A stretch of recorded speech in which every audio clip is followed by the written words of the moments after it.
Hey YouTube, it's me Sterling again. So what I have here is a Chevy Volt, 2016 Chevy Volt. I'm not exactly going to do a review on it, but this is basically just a little toy car. But I'm really on the fence right now in terms of what I want to buy. I have my Honda Civic Hybrid for the past 9 years. I love the Honda Civic Hybrid, but my younger brother is going to start a job soon. He needs a car, but rather than buying a used car from somewhere else, I was planning to, offer him my car so he could use and drive and basically, so I could get a new car. So, what are the options for me? I currently see the Chevy Volt as a pretty good competitor. It costs about 30,000 bucks. With tax rebates, it's about 20 something thousand bucks. Like there's in California, there's about, along with federal incentives, it's about 30,000 bucks minus about 9,000, so that's roughly $22,000 for a 52-mile range EV that is also a hybrid gas car, which is awesome. You know, I think that's perfect. That's exactly what I want. I'm just worried that, I've owned a GM Savannah van and I've fixed it before, and I'm just worried about reliability and such. Originally, I was actually thinking of getting a 2013 used Volt because it has high reliability and stuff, and my coworkers have it, and I kind of like it. It's not bad. But seeing that all the nice stats of a 2017 um, Volt, I really, really like it. I like the styling. It looks like my Honda Civic, except it's a hatchback.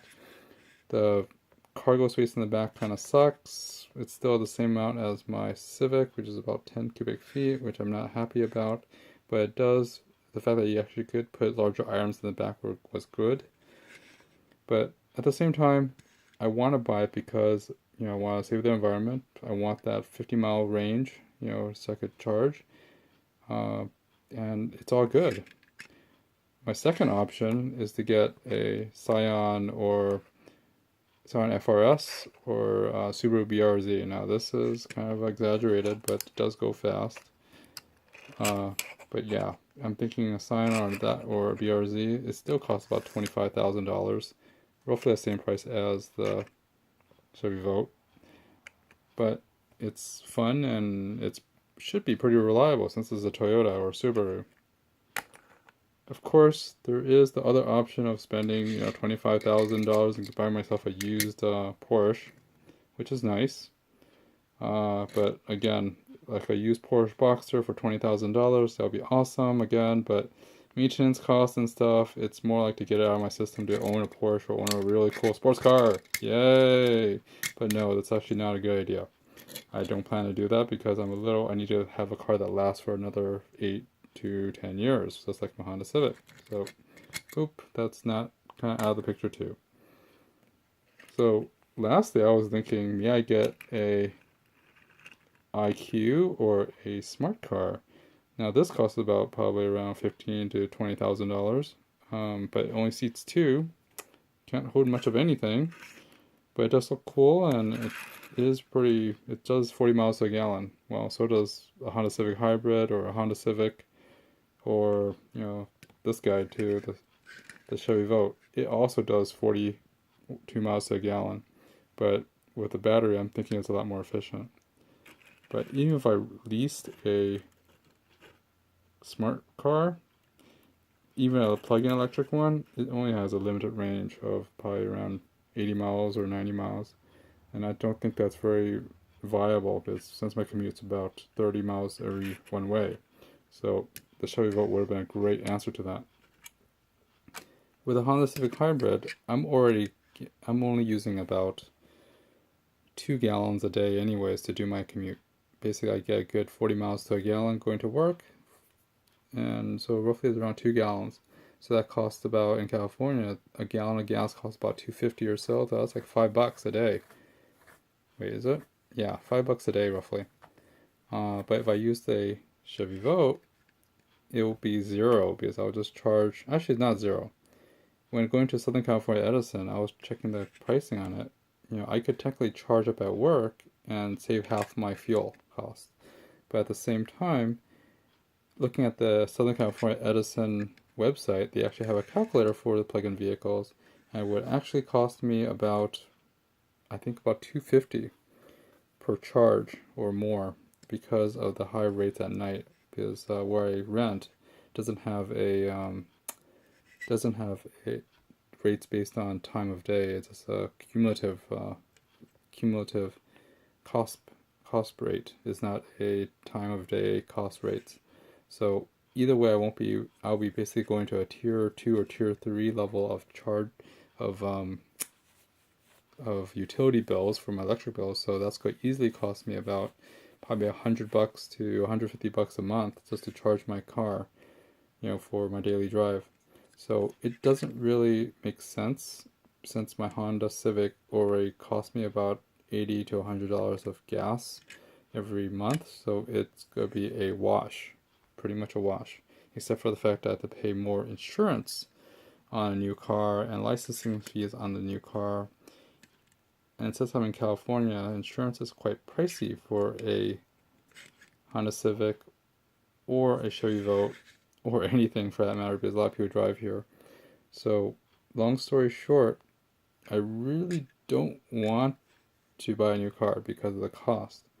However, since I want to give my brothers a chance and opportunity to drive and get to work and make income, and it's to benefit him and the family, you know, I really do want to give him my car and for me to buy a new one. So I'm on the fence of whether I'm going to buy a Chevy Volt, which has plenty of discounts right now because gas is so cheap, an FRS, which is kind of nice. I always wanted a coupe, sporty coupe, that's, you know, relatively reliable and looks kind of nice. A smart car like car,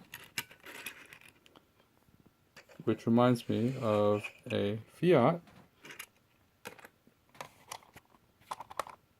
Yeah, Fiat. Yeah, kind of like this one, except not the 1957 Fiat, but more like the modern one. But I actually kind of like the 1957 petrol Fiat. Looks really beautiful. Not sure if we ever get one of these in the United States, but yeah, I might consider getting a Fiat. But Fiat reliability, I have no idea. But I can't wait until we see that the Abarth or the 124 Abarth coupe, which was like the Miata. I think that looks pretty sexy. But anyways, Abarth coupe, that will probably cost the same thing, about $25,000 for that with the Fiat. But anywho, what do you think? Should I get a new high-tech car that costs about $30,000? A fun car like FRS that it's kind of out. It's no longer trendy anymore, I don't think. But that's why it's so inexpensive now. You could buy them for about $20,000, $25,000 from new.